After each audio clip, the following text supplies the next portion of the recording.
Greetings, my friends. Father Leo here again with a reflection for this Sunday on January the 8th, 23. And it's known in our liturgical calendar as the Feast of the Epiphany. Now, the Epiphany, that word means manifestation. In other words, it's a story. And when you read the story, it's a story that tells us wise men came from the east, came to Jerusalem asking, "Where is a child who is born King of the Jews?" So it was the wise men who followed the dream, followed the star, and ended up eventually finding the way to Jesus and giving him the gifts of gold, frankincense, and myrrh. So they brought something to give to him. And that's kind of been a big message of the Gospels. And then, of course, the first reading today is really appropriate because it says, it talks about the darkness over the earth. And if we really look with a keen eye, we can see there's a lot of darkness over our earth today, probably in terms of suffering. That's one word that covers a multitude of different kinds of situations in our world of darkness. But there is a message of hope here. A light is going to shine. And eventually, of course, they came to understand Jesus as the light of the world. And then the followers of Jesus, who would continue to multiply and grow and become a light in the world. Now, history has a long story about that. We've had 2,000 years of being a light. And I guess it's true to say that we all probably have our own idea on whether or not that light is dispelling the darkness or it's the darkness overcoming the light. And we certainly saw that with the life, death, and the funeral mass for Pope Benedict. There's so many that acclaim him as such wonderful words of praise and appreciation. Other people were being very critical. So where are you? Who do you believe anymore? But the one big thing I think that I want to hold that's been very consistent down through the years, and I mean 2,000 years, has been the fact that in the gospel stories, when we continue to read them, Jesus is either going to a meal, he's at a meal, or coming from a meal. And therefore, I think it's really important for us to once more reflect on and reevaluate what a meal means to us. Does it just mean simply filling ourselves with fine food or enough food to survive? What is the meal for us? Certainly at the time of Jesus, he made meal a very sacred, a very holy experience, that somehow people could experience the divine at the table. The table was very important. And Jesus taught at the table. Is at the table that he instituted the Eucharist of the body and blood of Christ. And then he said, "Do this in memory of me."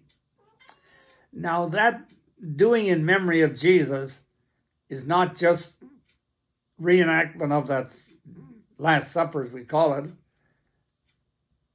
but doing in memory of him the way you live your life.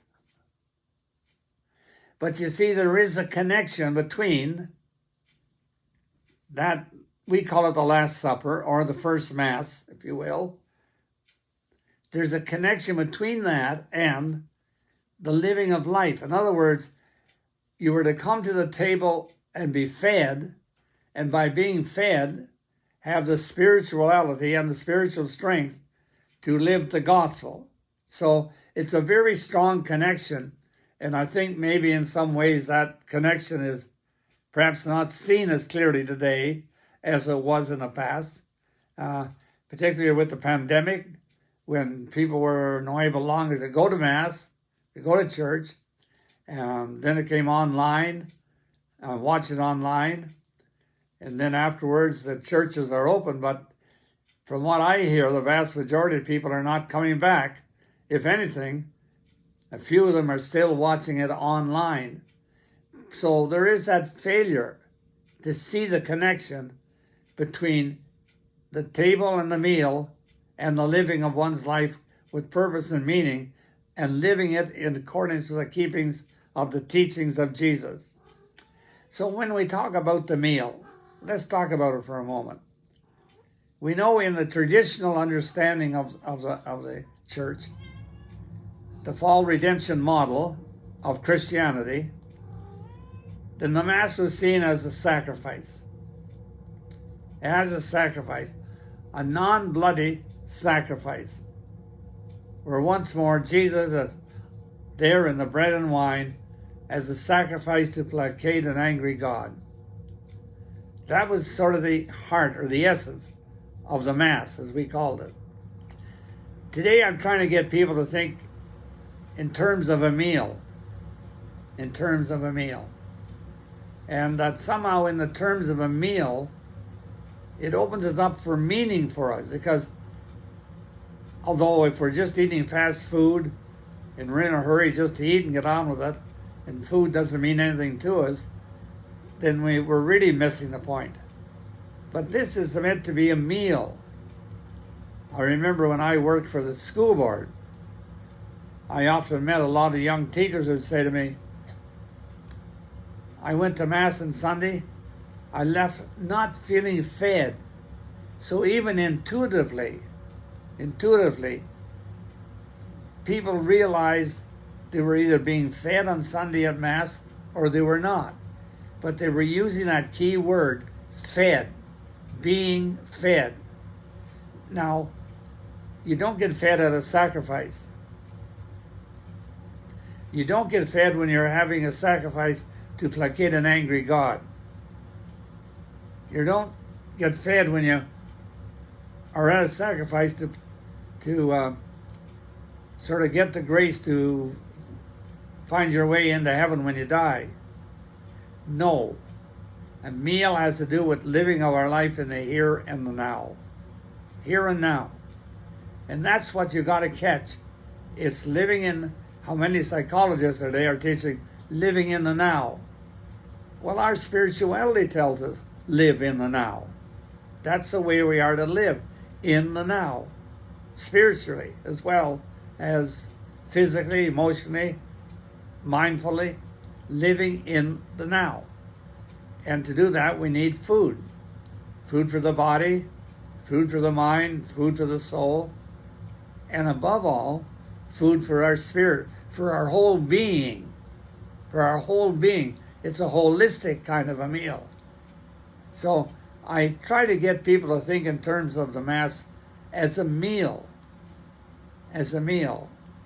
And in the early church, very early, very early Christians saw this gathering as a meal.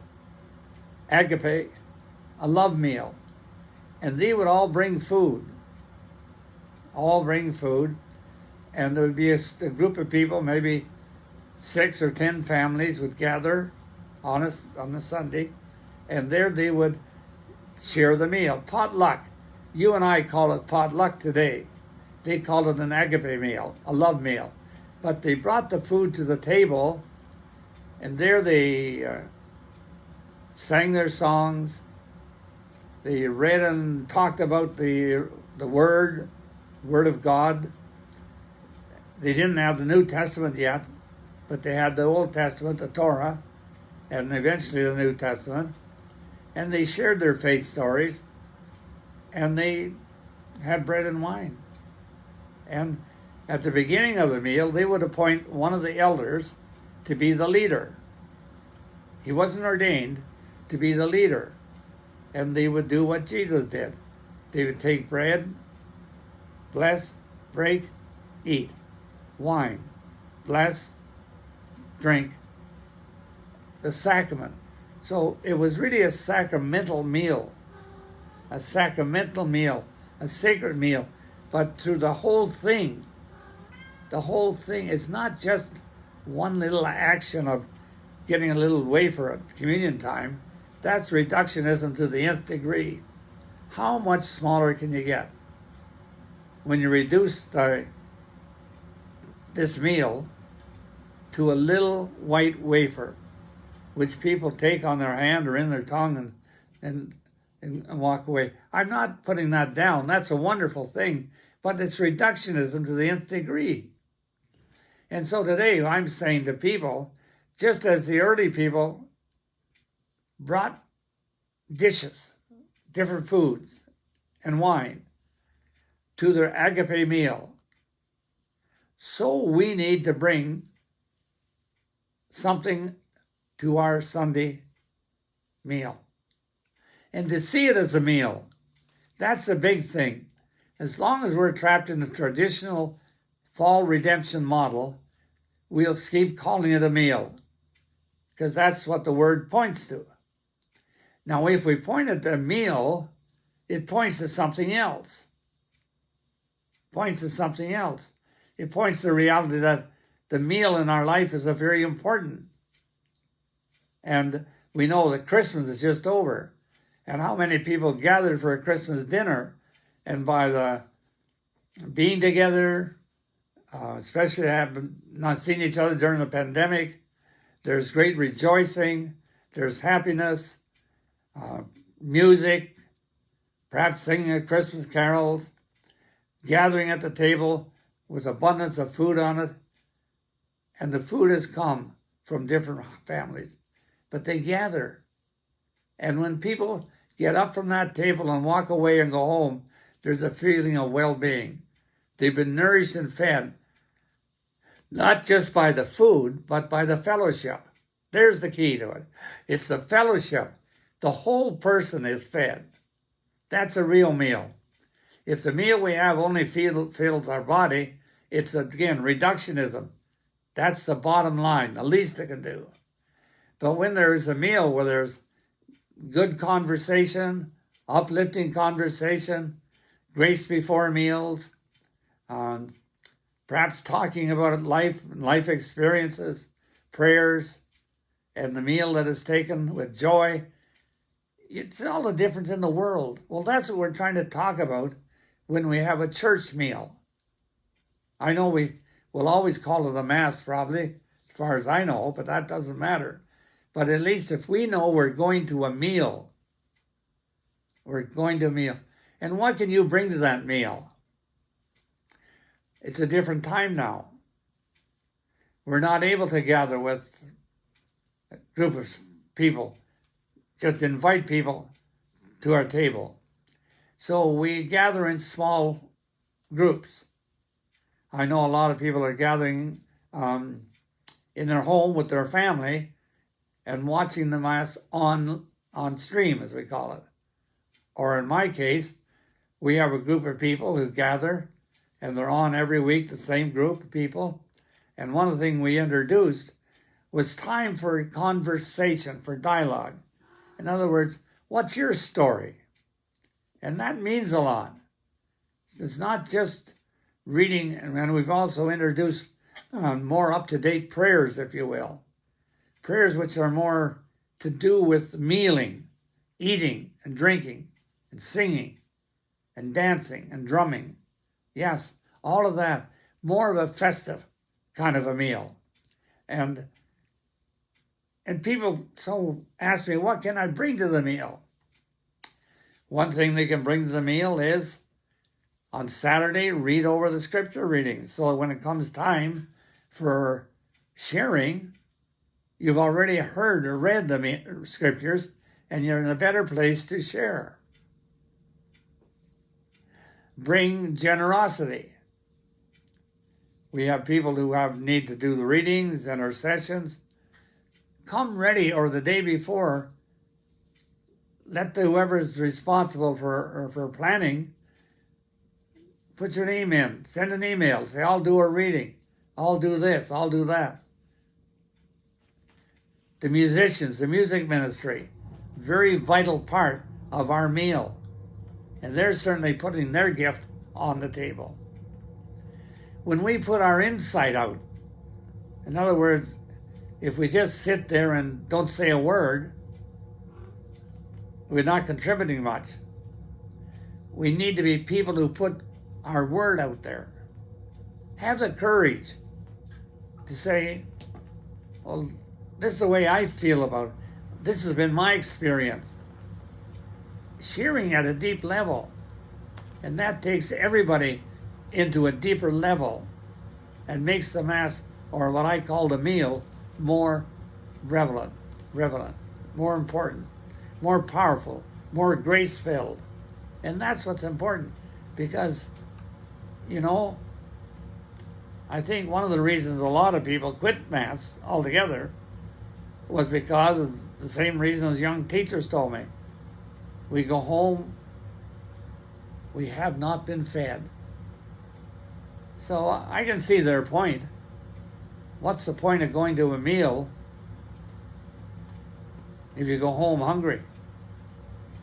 Find some other place to get fed, which is what people have done. We know a lot of parents, hockey parents, take their kids to a hockey tournament, and they get a lot of nourishment of being with other parents on a weekend away from home, and eating and drinking and enjoying, and their life is enriched by it. So hockey parents or people who have children in other kinds of activities, very often the parents of those children make up their primary community and where they have fellowship, and they eat and drink together. So, you know, they already are doing church in a very real way. It's different, but it's church. It's community building. It's fellowship. It's giving people the enjoyment of living and associating, energizing people. So how can you fault it? I don't. I think it's wonderful. And I guess the big challenge is, and I put this out there, the big challenge is that we, leaders in the church, have got to get into the 21st century. The fall redemption model of religion is dead in the water. We know that. At least some of us know it. Not too many priests know it, unfortunately. And maybe the biggest favor you can do for your local priest is to buy him a book or two to read, if you'll read it. But, you know, as leaders, we're really dropped the ball, no question about it, by staying with a Mass that speaks from the 18th century mentality. Then, of course, it's not going to be much help to people in the 21st century. So we as priests have got to be up to date and competent. I think 50 years ago I made up my mind to be a lifetime learner, because I knew that I have to be competent. I have to be competent. If I'm going for brain surgery, I want to make sure that surgeon is up to date on brain surgery. And he's just not happen to be a local guy that has a sharp knife. You want somebody that's up to date and competent. Many teachers take a lot of courses to stay up to date and learn new ways and means of teaching. Most professions require people to improve themselves. The only one that doesn't, that I know of, is the priesthood. Once you're ordained, you're supposed to have it for life. Well, let me tell you, boys, that ain't it. If you're living on the shirt tails you come out of it when you're graduated from the seminary, then you're not much help to the people. You're keeping them stuck. So we need to be competent priests. That's important. And be able to teach. Jesus was a great teacher. And it was at the meals that he did a lot of teaching. And so it's in our Mass. That's the one time when Catholics gather in large numbers. And it's a wonderful opportunity to teach. But you've got to go get away from, get beyond, grow into the whole new idea of a model of Christianity. We call it the spiritual evolutionary one, creation spirituality. That's the one they have to learn and share with people, because people are finding it on their own. And if they can't get it in the churches, they'll do it in small groups. It's the loss of the church. It's a gain for people. So today then, I want you to think about this. And if you're not being fed, and if you find your preacher and teacher is still trotting out the old fall redemption model and sacrifice for sin, then I can understand why you'd shake your head and say, come on, let's join the 21st century. That is a dead horse. There's a whole new wave of a whole new model, which we call the spiritual evolutionary model. And that is quite different, more life-giving and more accurate, because it uses not only faith, revelation, but it uses science. Science as well as faith, so it's more holistic. And a lot of people are finding it gives new life in the new model. And I'll be talking more about that later on. But today I just want to stress the notion of the meal.